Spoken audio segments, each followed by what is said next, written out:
This is the first in a series of videos that I'm going to call Finance Fridays. Now, understand that I am not an attorney and I am not a financial planner, so you should do your own research about things as far as the topics I'm going to talk about. But today I'm not going to talk about a specific topic. I'm going to kind of give you some background into the things that I have been through and what I have learned in life, because otherwise, why should you listen to me? So when I was in my early 20s and first married, my husband at the time and I started a business. Now, it was not our idea to start a business, it was his father's idea. His father was one of those who was always looking for that one thing in life that was going to get him ahead, and he had never found it. So he pushed all three of his sons to do businesses. So my husband and I at the time were in a business that we were both in the same business, a little bit different branches of it, but we knew the business well. So his father decided we should start our own business. That's never a good idea. You should want to start a business. You should not do it because someone else wants you to. We may have known our industry well, but we knew nothing about running a business, nor did he. And he, therefore, was not able to give us any kind of advice. 3.5 years into it, we had to claim bankruptcy. Now, at the time, we had no mortgage. We owned 2 used cars. The only thing we really claimed in the bankruptcy was a loan we had gotten from the bank, and that was less than $10,000. But back in those days, you had to get an attorney. He filed the paperwork for you, and then you had to go to a court. And ours was in another county. It was an hour and a half away. And you had to sit there and wait till you were called, and then you had to stand up in front of a judge and explain to him why you were claiming bankruptcy. That's what we call character building. That's a character building exercise, not something I ever wanted to do again. So it wasn't a big bankruptcy. It wasn't a big deal. Like, we both went back to getting, working our regular jobs, but it tanked our credit big time. And if you think that doesn't hurt, it does. And back then, a bankruptcy stayed on your record for 7 years. I don't know how long it stays on now. And I swore I would never have another business. 5 years later, we started another business. And the reason was because the man I was married to was a hothead and would frequently lose his jobs, and got to the point where no one in the industry would hire him, and he had to go work for himself, or he was just going to be permanently unemployed.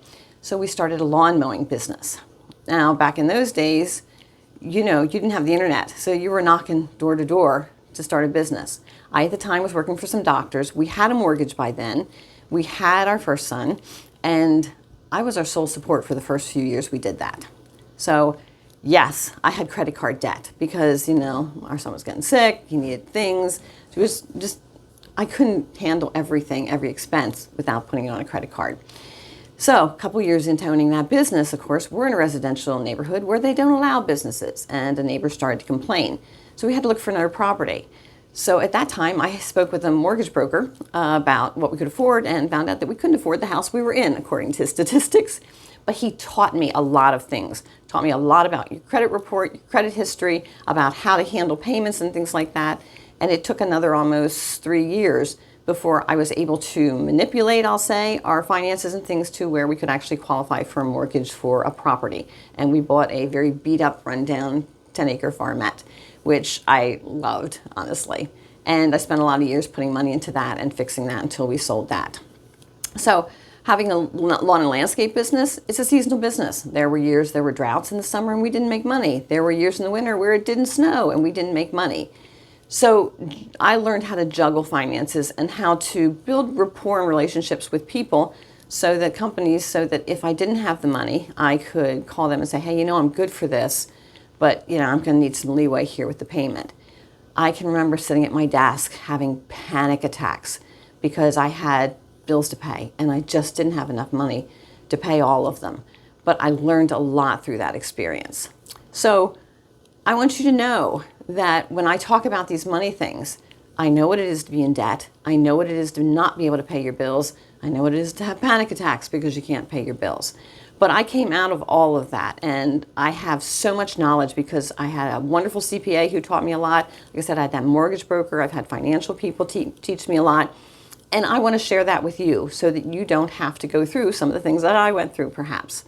I also want you to know, it's easy to look at other people and think, oh man, they're doing so well. You have no idea what somebody else's finances are. That house might be nice, the car is shiny, and you might go in the house, they have no furniture.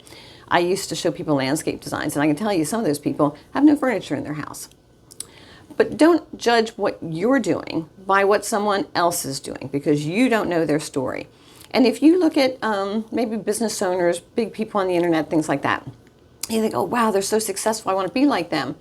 Take a couple minutes and do some research, because you're going to find out that they failed numerous times before they became successful. Some of them lived in their cars. Some of them lived in somebody's garage or on their sofa.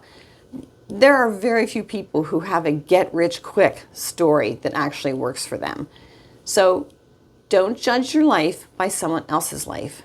Just live your life and live it the best that you can. And I hope you'll show up on Fridays for my videos, and I hope I'll be able to impart some of what I've learned over the years and help you out.